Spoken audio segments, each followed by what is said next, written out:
El doctor Carlos Eduardo Montalvo Puente es PhD en Arqueología por la Universidad La Sapienza en Roma, Italia. Ha participado en varios grupos de investigación y proyectos en Ecuador e Italia. Sus investigaciones se han centrado en la aplicación de informática, manejo y uso de sistemas de información geográfica en arqueología, la aplicación y estudio de materiales arqueológicos a través de documentación computarizada y 3D, además de estudios de carácter tipológico centrados en la cerámica. Como fruto de sus investigaciones, cuenta con varios artículos científicos indexados, textos de catálogos de muestras y capítulos de libros. Se ha desempeñado como profesor en la USFQ, PUCE y UDLA entre el 2009 y el 2023. Actualmente se desempeña como curador e investigador en el Museo de Arte Precolombino Casa del Alabado.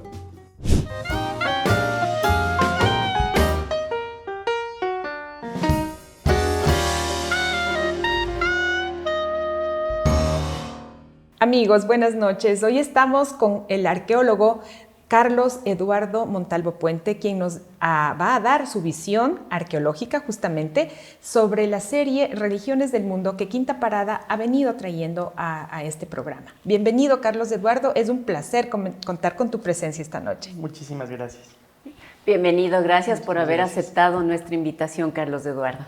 Antes de empezar a hablar sobre el tema, quisiera que nos comentes, por favor, un poquito más de tu trayectoria, pues hemos revisado tu currículo y realmente nos ha llamado muchísimo la atención que a tu corta edad, a los 24 años, si no estoy equivocada, fuiste ya catedrático en la Universidad San Francisco de Quito. ¡Qué maravilla! Sí, imagínate, y también eres PhD en arqueología. Coméntanos, ¿desde cuándo tú tienes este interés tan particular, por favor? Un chico muy estudioso y responsable, por lo que escucho y veo.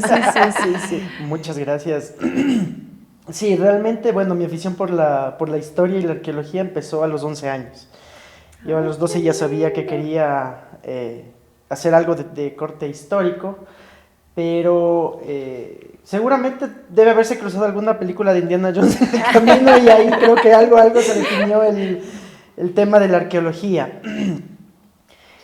Después sí tuve la oportunidad de salir del país a estudiar toda la carrera en Italia. En el 2008 obtuve la licenciatura, en el 2011 obtuve la maestría y en el 2016 obtuve el PhD. ¡Qué maravilla! Hermoso. Te has permanecido siempre instruyéndote y tratando de salir adelante. Mejor dicho, saliendo adelante. ¡Qué maravilla! Sí, felicitaciones, Felicitaciones, Carlos Eduardo. Bueno, pues vamos al tema. ¿Cuál es la relación entre la antropología y la religión, Carlos Eduardo? Bueno, realmente hay toda una mezcla, ¿no? Son todas las disciplinas de carácter histórico y antropológico o que hablan de la gente o estudian a la gente, digámoslo así, se cruzan, se mezclan a un cierto punto, ¿no? Desde el punto de vista estrictamente arqueológico,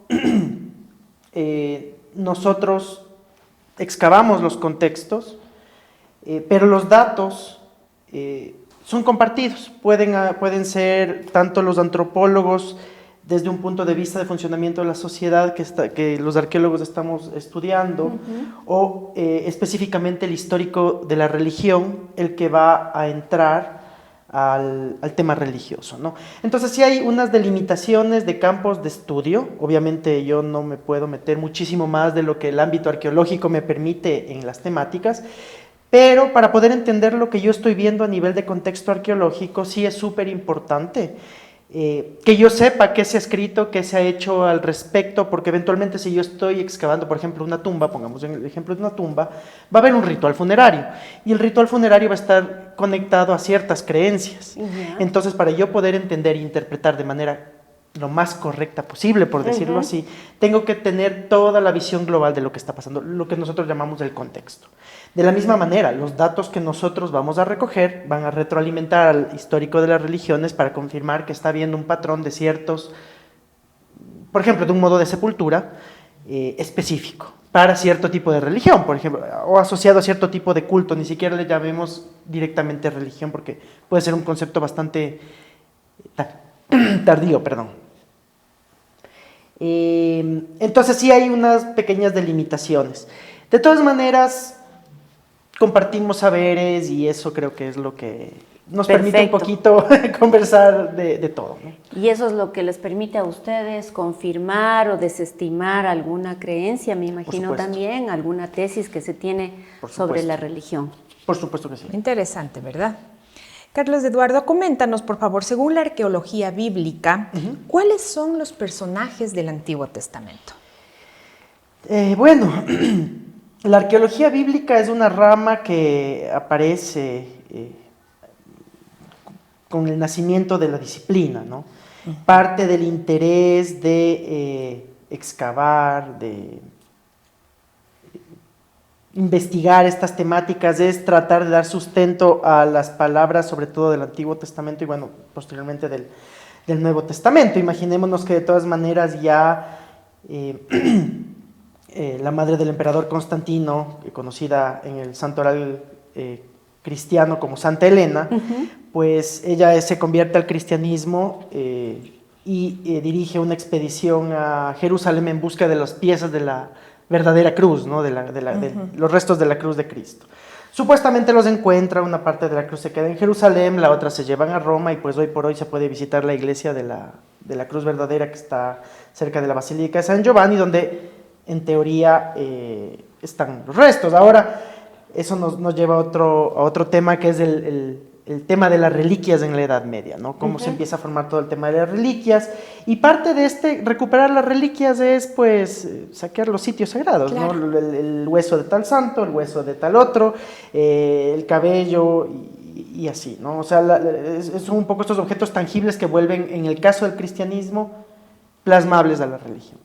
Pero ya superada esta parte, como decía, en el 800, pues, se empieza a dar una serie de descubrimientos que inician realmente en el 700 con la expedición napoleónica a Francia, a Egipto, perdón, donde uno de los hallazgos más importantes para la historia de la arqueología se da, y es la recuperación de la piedra Rosetta.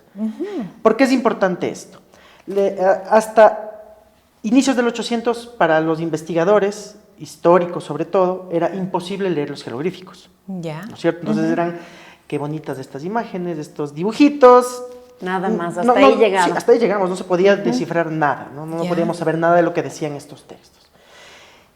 Para el 1822, Jean-François Champollion descifra, logra romper el código de los jeroglíficos, y esto da acceso a una infinidad gigantesca de textos que están en los monumentos, que están en los papiros. Recordemos también que Egipto es un país seco, ¿no es cierto? Entonces tienen una conservación, pues, de elementos, ¿cómo se llaman? Orgánicos, que permite acercarse a estos documentos enteros. Entonces, perdón. No, porque te iba a preguntar qué es la piedra Rosetta.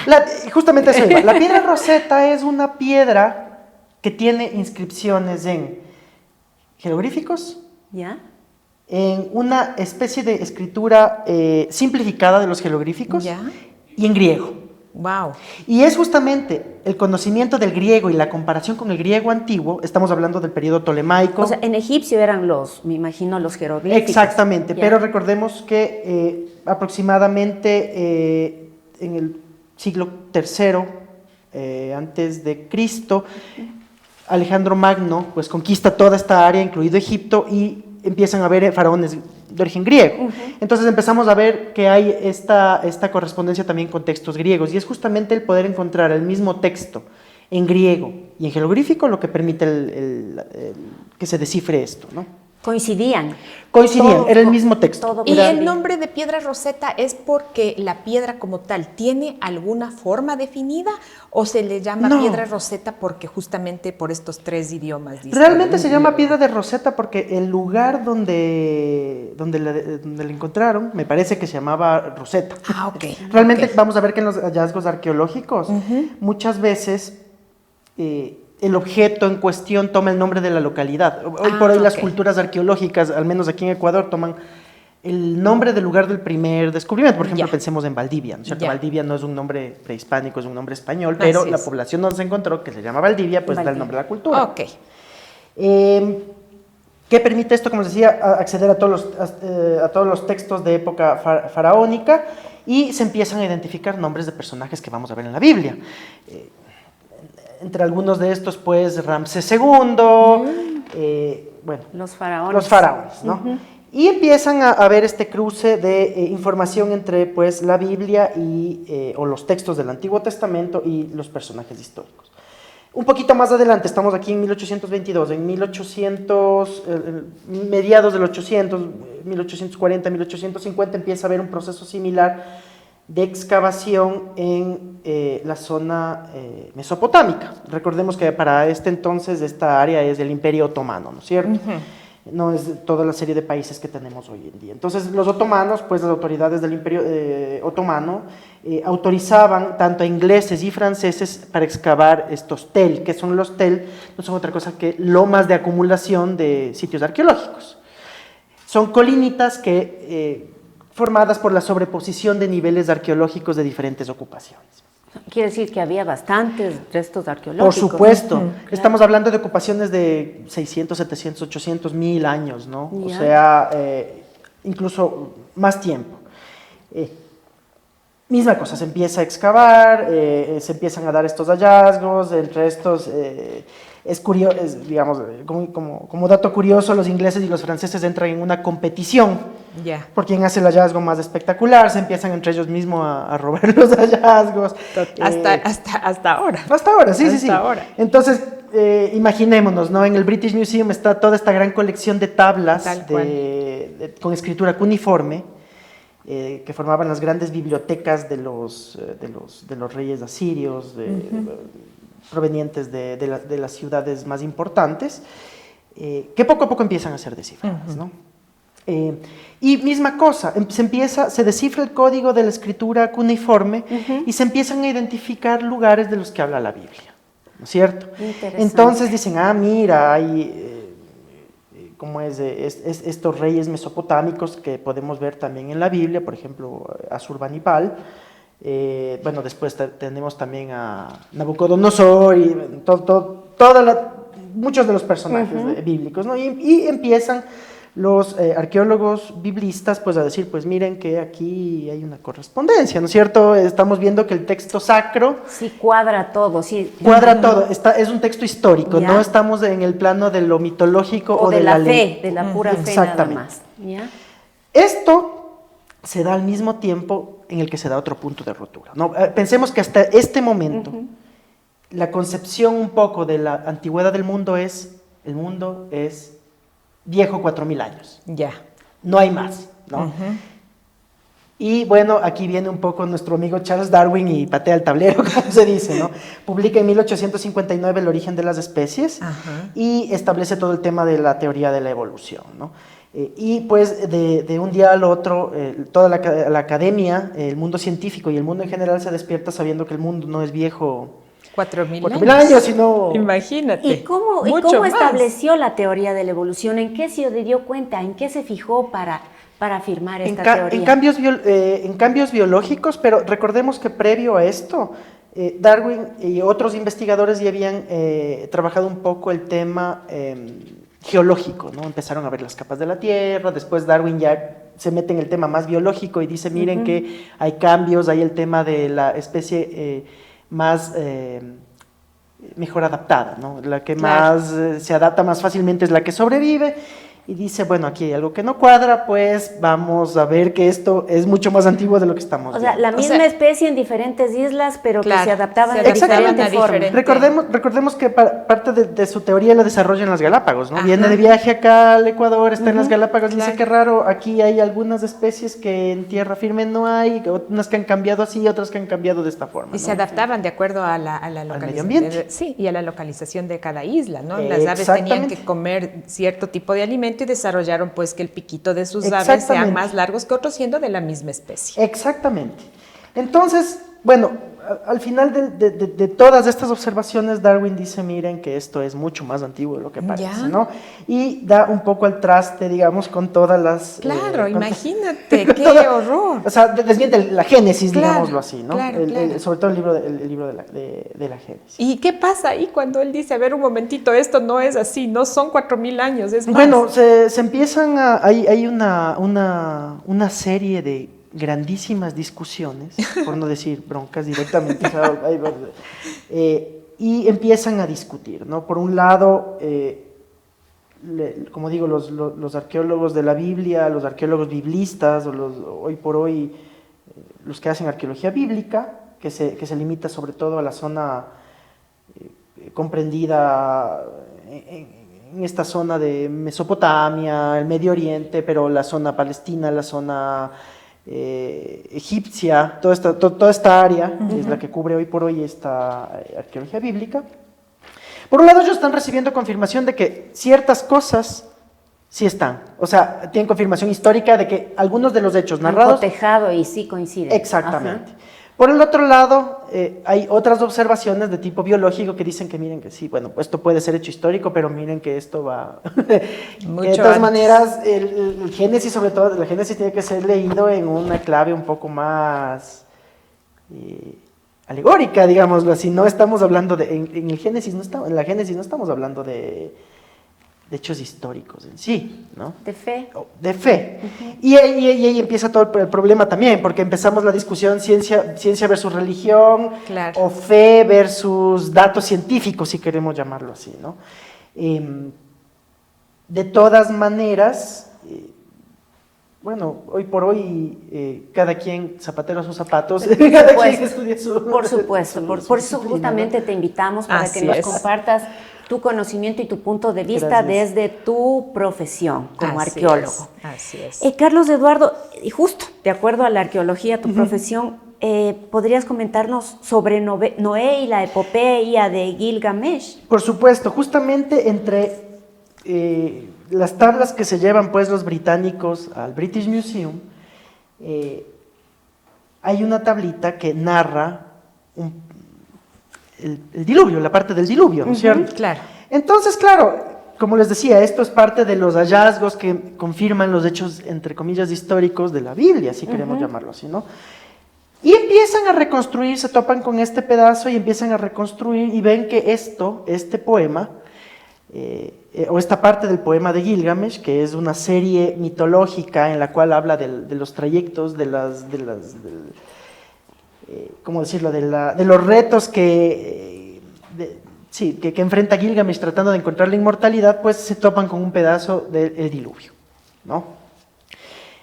Como decía, los arqueólogos biblistas se emocionan y dicen que obviamente esto da confirmación a ciertas nociones que estaban en la Biblia, pero se empieza a investigar también la antigüedad del poema. Recordemos que la escritura como tal debería aparecer aproximadamente entre el 4 y el 6000 antes de Cristo. Estamos posiblemente ante un elemento de tradición oral, es decir, un cuento que está pasando de generación en generación, que a un cierto punto es escrito, ¿no? Y las versiones más antiguas de esta narración, por lo que puedo recordar, me parece que están en torno al 3000, 2500 antes de Cristo. Ya. En series mucho más antiguas de la incorporación de esto al Antiguo Testamento. E inclusive ya se sabía por hallazgos en Palestina que, porque una de las tablas que descifran para ver las versiones más antiguas del cuento, de la historia del diluvio, justamente la encuentran en una de las tablillas encontradas en uno de los sitios de Palestina, que ahorita no me viene el nombre, pero justamente lo que establecen es que esta historia está circulando ya desde hace mucho, ¿no? En un cierto punto, cuando se están consolidando los textos bíblicos del Antiguo Testamento, pues se incluye. Es decir, que del arca solo se encontró esta tablilla. De la historia del arca. De la historia del arca. Realmente son una serie de tablas. Una serie, claro, que van desde las versiones babilónicas, que son eventualmente las versiones babilónicas, las asirias, las paleobabilónicas y otras un poco más antiguas, ¿no? Entonces, justamente por eso logran rastrear inclusive los cambios a nivel literario. Pero, por ejemplo, eso ya es un trabajo de un epigrafista, ya ni siquiera es el trabajo del arqueólogo. Ya. Entonces, el arqueólogo excava, puede dar las nociones. Ya. Normalmente vamos a encontrar que hay arqueólogos epigrafistas. Ya. Y el arqueólogo, el epigrafista, pues pasa viendo los pedacitos de las tablas recuperadas, es un gigante rompecabezas. Claro, ¿no? claro. Entonces, poco a poco se va incrementando el conocimiento y se van descifrando y se van reconstruyendo las historias. Qué apasionante, qué apasionante. Ahora, Carlos Eduardo, ¿podrías comentarnos, por favor, sobre la arqueología y su relación con el arte y la Claro. religión, por favor? Claro, bueno, esto es súper importante. El concepto de arte, recordemos que es moderno, ¿no? O sea, realmente recién en el 800 el hombre es consciente del arte. Pero la relación de la religión con las representaciones iconográficas, que para nosotros pueden tener un cierto valor artístico, buscan difundir las ideas principales de esa religión, el código de esa religión, ¿no es cierto? Es como cuando hoy por hoy, creo que puedo hacer estos paragones también, entramos a una iglesia y empezamos a ver la serie del Vía Crucis, ¿no es cierto? Es una ilustración que nos transmite un mensaje de qué está pasando en cada momento. Así es, entonces en tiene cada una función estación. didáctica Ya. para transmitir las ideas principales de la religión. Ahora, que nosotros podamos ver una serie de estilos dentro de las representaciones, pues eso nos ayuda eventualmente a nosotros como arqueólogos a establecer cambios temporales a nivel estilístico. Por ejemplo, si uno ve las primeras representaciones de Jesucristo, no necesariamente tiene que tener barba. Claro, ¿Cierto? así es. Está representado dentro del canon de representación de lo que sería el tardo imperio romano. Después se le da la barba justamente, ¿por qué? Porque a partir del segundo siglo también todos los emperadores empiezan a aparecer barbados, ¿no es cierto? Esta idea del emperador filósofo. Ya. En los Pues poco a judíos poco. usaban barba. Claro. Entonces, todas estas ideas se van metiendo dentro de la concepción artística, que seguramente vamos a ver que va a variar también según la localización geográfica, más que concepción artística, el modo de representar, el canon de representación. Claro. Y eso nosotros como arqueólogos nos da una herramienta fundamental para tratar de localizarnos temporalmente en lo que estamos analizando. Ya. ¿no? Claro, les ubica en el tiempo. Claro. Exactamente. Perfecto. Exactamente. ¿Podemos tocar desde el punto de vista arqueológico el sincretismo que ha existido en la implantación temprana del cristianismo y también en la colonización de América? Explícanos supuesto. en primer lugar, por favor, Carlos Eduardo, ¿qué es el sincretismo? El sincretismo es la sobreposición, es una sobreposición. ¿Sobreposición de ideas? De ideas, de conceptos y de fechas también, Ya. ¿no es cierto? Muchas de las fiestas que nosotros celebramos, si pensamos en las fiestas que coinciden específicamente con los solsticios y los equinoccios, están ligadas a una tradición mucho más antigua que la cristiana o la judeocristiana en sí. Y no necesariamente están conectadas con una localización geográfica específica. ¿A qué me refiero con esto? Aproximadamente en el 10.000 a.C. la gente deja de ser nómada. Ya. ¿Qué quiere decir esto? Empieza a cultivar, se asienta, empieza a localizarse en un solo sitio. Y para una sociedad agrícola, el conocer los ciclos climáticos es fundamental. Claro que Y sí. en esto la observación del movimiento de los astros también es fundamental. Entonces, justamente por eso se establece la visión de cómo se mueve el sol en el firmamento, y esto marca los solsticios y los equinoccios, ¿no es cierto? Si pensamos justamente podríamos hacer referencia a la localización de la fiesta de Navidad en el 25 de diciembre, estamos muy cerca de, si no me equivoco, ese es el solsticio de invierno. Exactamente, que realmente es el 21. Los romanos tenían una fiesta que implantan tardíamente, a partir del segundo siglo, tercer siglo después de Cristo, es decir, en la época que llamamos Tardo Imperio, una fiesta ligada a una deidad solar que viene de Medio Oriente, con sobre todo el principal emperador que funge también de sacerdote de este culto es Heliogábalo, que si no me equivoco es del tardío 275, bueno, no me acuerdo exactamente, pero es tardío tercer siglo, después de Cristo. y se implanta esta fiesta. Ya. Y después el cristianismo, recordemos, y esto es importante recordar, que el cristianismo se vuelve la religión oficial del Imperio Romano bajo el emperador Teodosio. Estamos hablando, denme un segundito, por aquí tenía el dato. Debería ser aproximadamente 225, algo más de eso, adelante. más adelante. 315 es Constantino, estamos hablando de finales del cuarto siglo, Ya. ¿cierto? Ya. 350, 380. Ya. Después de Cristo. ¿No? Se prohíben las otras religiones y el cristianismo pasa a ser la religión oficial del imperio, a pesar de que con Constantino ya tenemos el edicto de Milán, Así es. en el cual se establece la libertad de culto. Ah, ya. O sea, legaliza el cristianismo en el sentido de que cada quien Claro. No impone. reza a quien sino quiera, que como ya. se dice, ¿no? Con Teodosio pasa lo contrario, se oficializa el cristianismo como religión oficial. Y en todo este periodo obviamente se empiezan a dar estas sobreposiciones Ya. de ciertos rituales, de ciertas fiestas, para que cuadren con el calendario romano, ¿cierto? Ah, ok.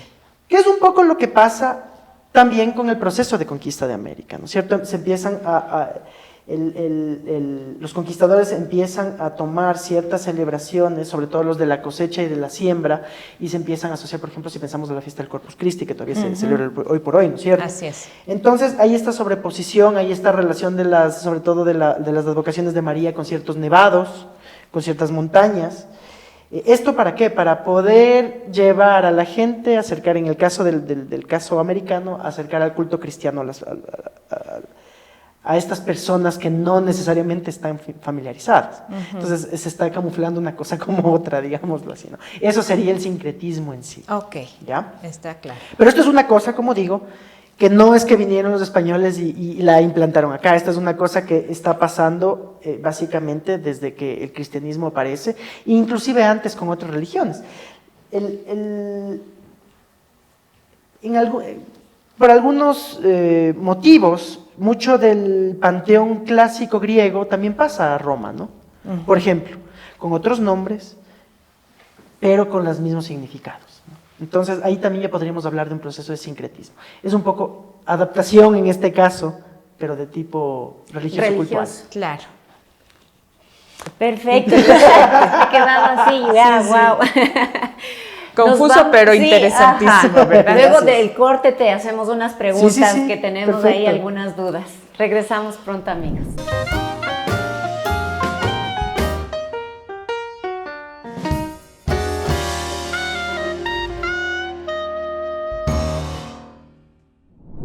Carlos Eduardo, me quedó una duda con esto del sincretismo y deseo que por favor me la aclares. Claro, encantado. A ver, entonces todo lo que nos explicaste quiere decir que la religión tomó costumbres de las otras culturas y viceversa.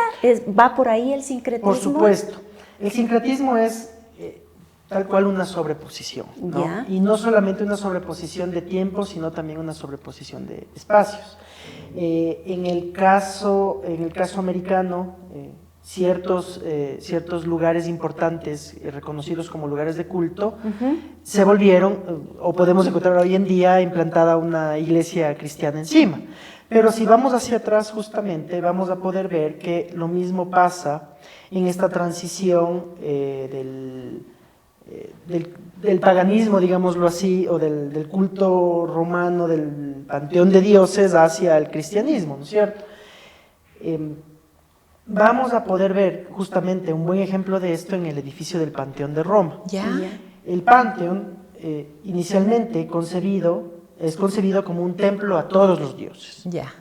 A todos los dioses, esto incluye en este caso, estamos hablando del siglo I avanzado después de Cristo, a todos. Ya. Los oficiales del culto romano que vienen desde el panteón etrusco y también los griegos, hasta las nuevas incorporaciones, como se dicen, porque recordemos que cuando se va expandiendo el imperio romano, se empiezan a incorporar cultos. Es más, una forma de conquista de los romanos es llevarse los elementos de culto principales a Roma. Esto pasa, por ejemplo, también es súper interesante, con la toma de Jerusalén, con la destrucción de Jerusalén en el año, me parece que es del 79, entre el 79 y el 81 después de Cristo, cuando se llevan todos los elementos del templo judío, pues hacia Roma, ¿no es cierto? Y hay todavía la representación en el arco de Tito, donde se puede ver parte de la procesión con el candelabro de 7 brazos y todos los elementos litúrgicos, ¿no es cierto? Parte de la conquista incluye llevarse a sus dioses, ¿no? En este caso. Poco a poco, obviamente, esto va pasando el tiempo, se van cambiando las mismas tradiciones, como decía, a partir sobre todo del segundo siglo, entran muchos cultos de tipo, de raíces orientales en Roma, en la capital, entre estos el de Mitra, que también en parte, a un cierto punto, el cristianismo se mezcla con el mitraísmo, pero ya después de esto se encargarán los padres de la iglesia de hacer las separaciones, y para eso ya tendremos los concilios. Claro. Y toda la cosa. Por ejemplo, ¿habría sincretismo en las fiestas de Cuaresma, por ejemplo? Pues, o en el nacimiento de Jesús, de acuerdo a la arqueología, a lo que estamos hablando ahora. Absolutamente sí. Como decía, por ejemplo, el 25 de diciembre era la fiesta del Sol Invictus. El Sol Invictus es un culto que viene de Oriente. Ya. Como el cristianismo, como el cristianismo hasta cierto punto, ¿no? Lo implanta, se vuelve religión de Estado con uno de los emperadores romanos y se establece la fiesta, que era justamente la fiesta de celebración del punto más alto del sol, del sol, que es perdón, otra vez, el solsticio de invierno, ¿no es cierto? Partimos que de todas maneras es una fiesta que tiene una observación de tipo astronómico en cuanto estamos siguiendo los movimientos del Sol en el paisaje. En el hemisferio norte esto es más fácil porque si ustedes pasan un año entero, van a ver que en invierno los días se vuelven extremadamente cortos, el Sol sale 7 de la mañana y se mete 4 de la tarde, si van más al norte es peor todavía, en la zona escandinava, y en cambio al contrario, a partir de la segunda mitad del año, sobre todo en el verano, el sol sale a las 6 de la mañana y se mete a las 12 de la noche, ¿no? Entonces estas mediciones son mucho más obvias que en la zona ecuatorial, donde obviamente nuestro cambio es de 10 minutos, 20 minutos máximo, no es que nos alarga particularmente el día, ¿no? Entonces, bueno, a partir de todas estas observaciones se da la fiesta, se implanta la fiesta y para reclamar ese espacio, cuando el cristianismo se vuelve oficial, pues Jesús nació el 25 de diciembre, ¿no? Pero según la arqueología, según todos los hallazgos, según todo lo que ustedes han investigado, entonces, ¿cuándo efectivamente nació Jesús? ¿En qué fecha? Esa es una muy buena pregunta. Yo pienso que, a ver, algunos han propuesto que debería ser el primer tercio del año. Ya, marzo, por ahí. Marzo, por ahí. Ajá. Yo considero que es demasiado riesgoso el poder establecerlo porque no tenemos una fuente exacta que nos diga nació tal día, tal fecha, tal hora. Y dentro de todos los hallazgos que ustedes han realizado, ¿no han encontrado jamás algo que les dé una pista certera? ¿Alguna cosa de la Virgen María, alguna cosa de San José, alguna cosa del mismo niño, algo? Hasta ese punto no. ¿No? No. O sea, a ver, igual, ¿cómo se construyen los libros del Nuevo Testamento? Ya. Algunos de los investigadores que han dedicado a esto su vida, incluidos arqueólogos que han excavado en la zona de Israel y Palestina, suponen que hay una fuente primaria que está perdida, la así llamada fuente Q, Ya. que es la base de todos los otros evangelios. Recordemos que los otros evangelios no son escritos no hay evangelio escrito por Jesús, pues, ¿no? Así es. Parecería que había una especie de texto al que se refieren algunos investigadores, si no mal recuerdo, como los dichos de Jesús, que debería ser esta fuente, entre comillas, Q perdida. ¿Cómo se sabe que hay esta fuente? Porque los que han estudiado los evangelios, sobre todo los 4 evangelios canónicos, dicen, a ver, hay estas coincidencias, pero ninguno prima sobre el otro, entonces tiene que haber una fuente de la que no tenemos conocimiento. Hay algo que está perdido y que sirve de base. ¿Ya? No tenemos la fuente primaria y eventualmente quizás haya alguna cosa específica, pero no, o sea, esta idea también un poco de registrar los nacimientos es una cosa mucho más moderna nuestra. Claro, Entonces, antes y estamos hablando de sociedades que hoy por hoy nosotros tenemos bajos índices de... mortalidad, tal vez. No, ay, ¿cómo se dice? De no conocimiento de la escritura. Ya. Entonces eso también es un problema, porque si uno no puede dejar un registro porque no sabe escribir, pues... Claro, de analfabetismo. Eso, de analfabetismo, muchas gracias. La palabra. Así se nos en cámaras. Entonces, el momento exacto siempre va a ser muy complicado de establecer. ¿Cómo han establecido al menos los años? En base a ciertos personajes históricos o los periodos de gobierno, si queremos llamarlo así, de ciertos personajes, ¿no? Yeah. Entonces se ha hecho un cuadro. Por ejemplo, si tenemos en cuenta el paso de la masacre de los inocentes, pues Herodes es el rey de esta zona. Cuando muere Jesús, quien condena a Jesús es Poncio Pilato, hay los documentos que entonces desde esta fecha, entonces se puede calcular, al menos una temporalidad bastante corta, si queremos llamarle así, entendiendo que en teoría, según lo que sabemos, Jesús vivió 33 años o algo parecido. Bueno, por esto y por esto y por esto. se pueden dar nociones, pero realmente no vamos a encontrar, arqueológicamente yo dudo que se pueda encontrar la partida de nacimiento. Claro, imposible. Y para ustedes, los Imposible. arqueólogos que investigan, es importante tener esos documentos, ese conocimiento, la fuente real. Sí. Pero a nosotros, por Claro. fe, yo creo que es irrelevante cuándo nació. Sí. Lo que sabemos es que nació. Exactamente, el arqueólogo tiene las nociones y puede dar un aproximado. Claro. Por eso yo siempre digo que las palabras favoritas del arqueólogo son el aproximadamente, el verosímilmente, el podría ser. Porque nosotros no podemos afirmar hasta cierto punto, hasta lo que la evidencia nos permite. Por eso son tal cual. arqueólogos. así Exacto. es. Obviamente, ya como digo, a la final la arqueología bíblica es una arqueología de carácter histórico, es decir, tiene textos, tiene documentos, es mucho más fácil que una de carácter no histórico, o una prehistórica o una protohistórica, porque nosotros tenemos que ser un poco más recursivos para tratar de reconstruir lo que estamos viendo o entender los patrones, o aproximarnos a otro tipo de soportes en todo caso, para las interpretaciones, quizás eventualmente inclusive análisis de tipo más duro como radiocarbono, como análisis químicos y físicos de varias composiciones de los objetos que encontramos.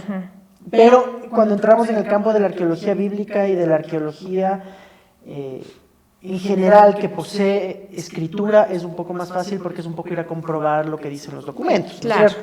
Obviamente con sus lagunas, como les decía, acordémonos siempre lo que les comentaba también del caso de los hallazgos en Mesopotamia, ¿no es cierto? Eran tabletas de barro que se fracturaron porque los unos les conquistaron a los otros y les destruyeron el sitio, y ahí hay una primera destrucción en Antiguo. Después se había la memoria de la biblioteca, fueron otros pueblos y saquearon ese sitio, después vinieron los ingleses y los franceses, saquearon ese sitio, y después vinieron ya las investigaciones modernas, que también, obviamente, la arqueología es una ciencia destructiva, es decir, yo no voy a poder volver a poner la tierra como estaba, en el orden en el que estaba. Entonces, hoy por hoy nosotros tenemos esa concepción bien clara y sabemos cómo aproximarnos a una excavación para recuperar la mayor cantidad de información sin destruir mucho, claro, digamos, por ¿cierto? supuesto.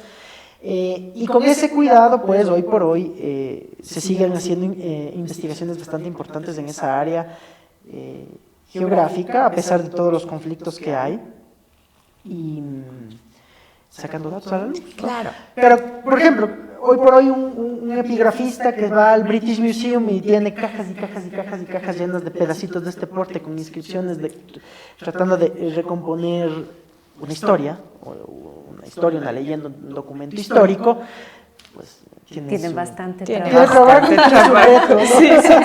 Ahora, tiene sus lagunas todavía, ¿no? Por supuesto. Carlos Eduardo, ahora coméntame algo. ¿Qué hay de verdad en el hecho de que en la isla Patmos todavía se conserva la cueva en donde fue escrita el Apocalipsis? ¿Ha habido algún hallazgo que verifique esto? Esa es una muy buena pregunta. No tengo información directa, pero recordemos que todos estos sitios, los sitios de peregrinación, no solamente esta cueva, sino... La casa de la Virgen María en Kursadashi, por ejemplo, en Turquía. Bien está, se dice que fue la última morada donde la Virgen María habitó. a sitios inclusive un poco más mainstream, digamos así, Ya. como el mismo Santo Sepulcro, Ajá. como la misma gruta del nacimiento de Jesús, las tumbas de los apóstoles. Son lugares que en el imaginario se han quedado como eso. Ya. ¿No? Obviamente, por ejemplo, en las tumbas de los apóstoles pues surgían las catacumbas, que eran los primeros lugares donde los cristianos se reunían, y a poco se fueron construyendo las basílicas encima, pero hay un tal, ¿cómo decirlo? Una tal intervención en el territorio, en el paisaje y en el todo, que desde el punto de vista arqueológico yo creo que ya es un poco difícil encontrar algo. Los datos. vestigios, Algo. claro. O sea, en las cercanías podría ser, pero Claro. habría que ver, como digo, son lugares que están vivos. Son lugares que están siendo usados desde Sí. 2000 años, Sí. inclusive más. Así es. ¿No? Entonces, obviamente esto comporta que durante las diferentes temporalidades que estos espacios han sido usados, han sido intervenidos, Se había Han hecho modificado, cambios, claro. De hecho, en la isla Patmos, en esta cueva donde se supone se escribió el Apocalipsis, hoy por hoy funciona, o más bien dicho, no funciona, existe una iglesia ortodoxa. Exacto. Entonces, ¿cuántos años han pasado ya desde ahí? ¿Y Claro, qué me qué cuentas pena. sobre la sábana santa en Turín? Chuta, bueno, la sábana santa es siempre un problema. Uy, ¿por qué? A ver, en cuanto a datos estrictamente duros, según lo que me acuerdo haber leído, la sábana santa tiene dataciones que llevan al Renacimiento.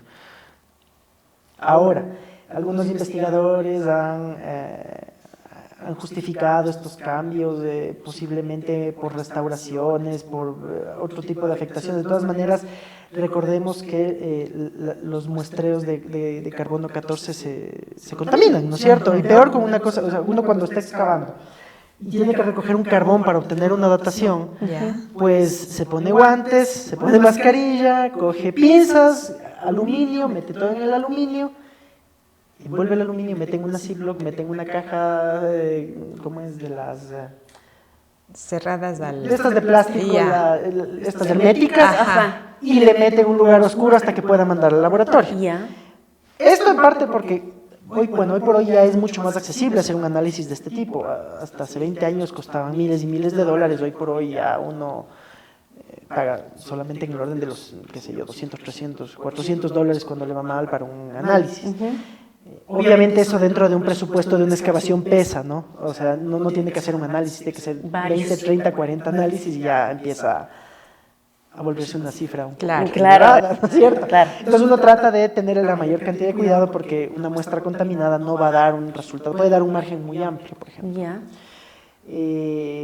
Entonces, yo lo único que podría decir al respecto de las sábanas santas es que es un argumento en discusión. Todavía. Es un Sí, argumento sí. abierto.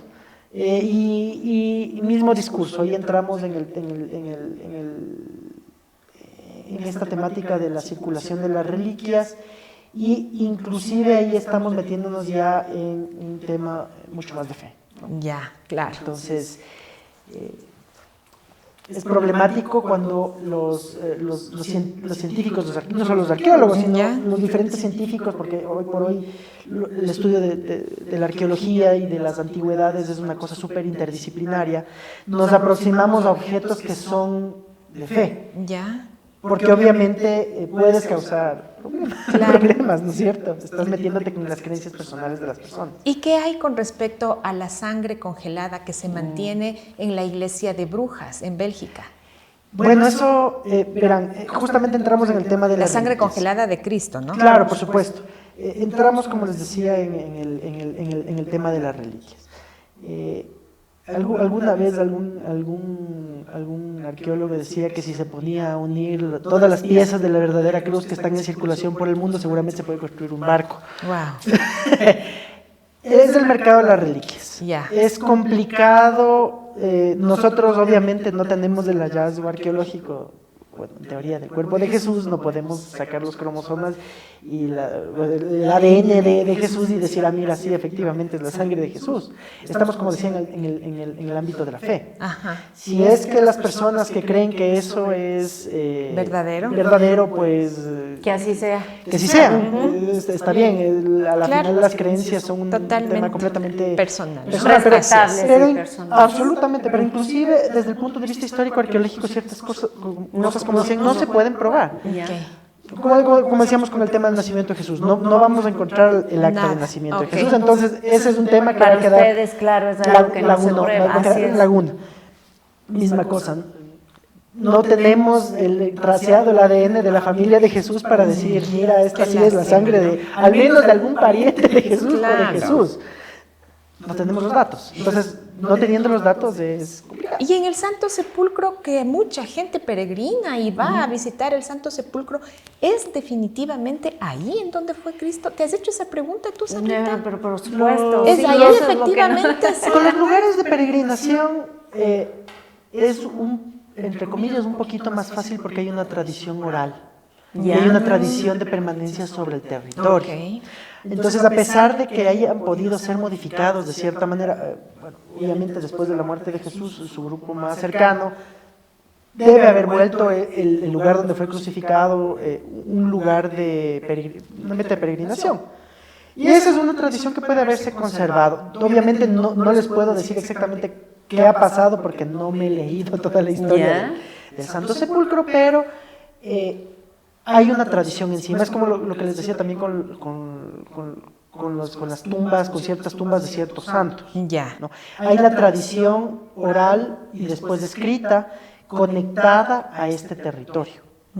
Entonces se vuelve un lugar, una landmark, digamos, un Ya. lugar importante en el territorio que permanece en el imaginario de la gente. Pero no es que existe algo científicamente comprobado que ahí fue exactamente en ese punto donde fue Cristo crucificado. Desde el punto de vista histórico, no estoy informado. No me les puedo decir que sí o que no. Claro, por supuesto, No me está puedo bien. meter tan a fondo en ese Claro, tema. claro, bien. ¿no? Es muy respetable, por supuesto. Totalmente. Qué pena, Carlos Eduardo, que el tiempo ha volado. Sabes que sí, la verdad ¿No es tienes que alguna duda más? Sí, ¿Alguna? tengo A una ver, a ver. última duda. La arqueología nos puede dar información certera sobre la época en que vivió Jesús Por supuesto. y su forma de vida, de acuerdo a los hallazgos arqueológicos encontrados. Sí. Es de lo que acabamos Sí, de sí, hablar sí, prácticamente, exactamente. ¿verdad? Eh, ¿Qué hay o- del arca de Noé, por ejemplo?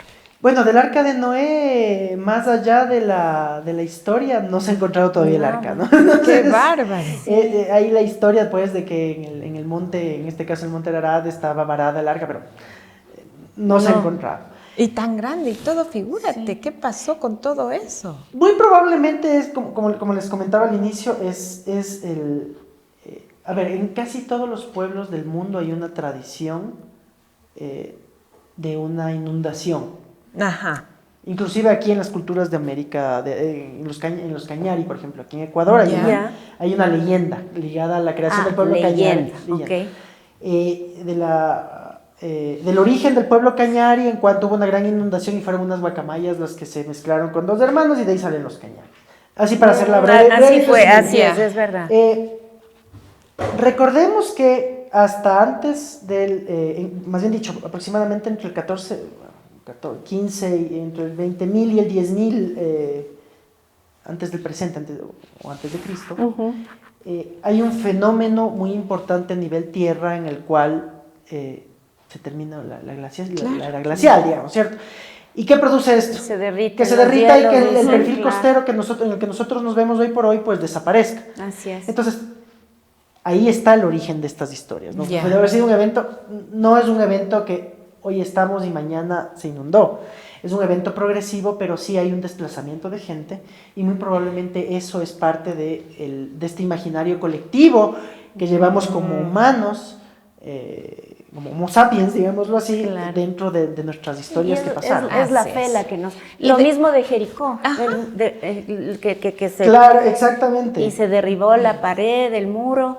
También ustedes deben tener una explicación lógica para eso. A ver, el sitio de Jericó ha sido identificado, se ha excavado, yo no me he involucrado muchísimo ¿Ya? en este tema y no recuerdo haber leído algo al respecto de, bueno, a ver, ¿qué encontramos a nivel arqueológico? Pues Eso sí, nos murallas interesa. derribadas y Ya. la ciudad quemada y saqueada, pero eso podría haber pasado por, Un terremoto. no necesariamente un terremoto, Un saqueo. un sí, saqueo, ¿no? o sea, es una intervención humana, es una guerra. Ya. Ahora, que ellos hayan narrado este episodio así, pues Claro, ¿no? es Pues cuestión todavía de complicado seguir. comprobarlo, ¿no? ¿Y las tablas de la ley? ¿Existe alguna evidencia, algún hallazgo arqueológico sobre ese? No, hasta el momento no. Tampoco. Hasta el momento no, pero se supone que es, se supone que realmente con la, cuando hay un momento en el que la población judía es movida hacia Babilonia, ¿no es cierto? En estos movimientos, en estos exilios, parece que elementos se van perdiendo. Ya. Restos deberían haberse perdido, si no me equivoco. No estoy 100% seguro de esto, solo lo comento. Las tablas de la ley, ¿no es cierto? Entonces, arqueológicamente... No se han encontrado. Tanto así que Sí. es motivo de, ¿cómo es? La parte romántica de la arqueología, ¿no? Inclusive Indiana Jones hace la búsqueda de la Claro, por famosa arca de la supuesto, alianza así es. y en las que supuestamente están las tablas de la ley. Ahora tú dime, Carlos Eduardo, según tu criterio personal arqueológico, ¿consideras que todo lo que está en el Museo Británico y que pertenece al Imperio Romano y todo, debería regresar a sus orígenes? Esa es una pregunta súper complicada de responder. Te digo esto porque a mí me llamó muchísimo la atención, tuvimos la oportunidad de conocer el Museo Británico y prácticamente la mitad o más de Sí. está lleno de cosas históricas de romanos, entonces De digo, exactamente, sí, y de romanos, egipcios. griegos, Y en Inglaterra, egipcios, Y, ¿sí? Porque por está eso, en entonces, Inglaterra. la pregunta que yo me hago es, ¿por qué está en Inglaterra y no Inglaterra, está en Roma, claro. en Grecia, en donde debería estar? Es complicado, eso creo que da para otro programa. Pues te invitaremos, será un placer volverte a invitar. En parte sí y en parte no. Sí, porque es mucho mejor ver las cosas en su lugar de Origen. Pero no origen. se mantienen, no se Por conservan. el otro lado, tiene que haber una garantía de conservación. Claro. Pero bueno, o sea, por ejemplo, Va por ahí el tema. si devuelves las cosas a los griegos, creo que los griegos hoy por hoy están perfectamente en capacidad de conservar las Totalmente. cosas. En Con un los museo, egipcios claro. pasan lo Así mismo, es. con los romanos, bueno, con los italianos Ni en se este diga. caso pasa lo mismo, perdón. Con la zona medio oriental es más complicado porque sabemos que todavía hay conflictos que podrían, Claro. o sea, todavía hay destrucción efectiva del patrimonio por motivos religiosos o conflictos armados, entonces son cuestiones muy complicadas. O sea, realmente hay un punto medio en donde estará la verdad, Claro. pero yo no puedo decir sí, exactamente Devuelvan. o no. Y por más que digamos sí o no, ya es cuestión de Sí, sí, ello. Están ahí. sí, exactamente. Y lo bueno es que están ahí Están y que se puede ver. preservados, Y están bien, preservados, muy así bien, es. muy Sí, bien sí, preservados. sí. Están Así muy es. bien preservados. Ya el tiempo Ay, sí. nos es infiel Tienes a que nosotros. regresar, Por tienes supuesto, que encantado. regresar, Carlos Así Eduardo, es. porque nos hemos quedado extasiadas. Sí, cada programa con cada invitado, la verdad es que Así Sonia y yo es. aprendemos un poquito bueno. más y recalcamos, respetamos el criterio de los Así invitados, no es para cuestionarles, por supuesto que si tenemos una duda se las transmitimos, pero estamos muy contentos, tienes mucho conocimiento para... Bueno, ya los años pasan, pero desde niñito creo que eras tú muy genio. sabio, Sí, sí, te gustaba investigar y eso es lo importante. Una maravilla de persona, además. Gracias. Así es. Bueno, amigos, nos despedimos sin antes recordarles, por favor, que tienen que seguirnos en nuestro canal Por de favor. YouTube, darle Apóyennos, like, por apóyennos supuesto en que eso, sí, y apóyennos. activar la campanita para que les recuerden y vean estos programas tan interesantes. Gracias, Sí, Carlos muchísimas Eduardo. Gracias, Carlos Eduardo, por tu presencia esta noche. Y pues nos vamos felices después de esta charla tan exquisita que hemos mantenido con un arqueólogo tan joven, además de eso. Bueno, amigos, nos vemos el próximo miércoles. Gracias, Andy. Chao, chao.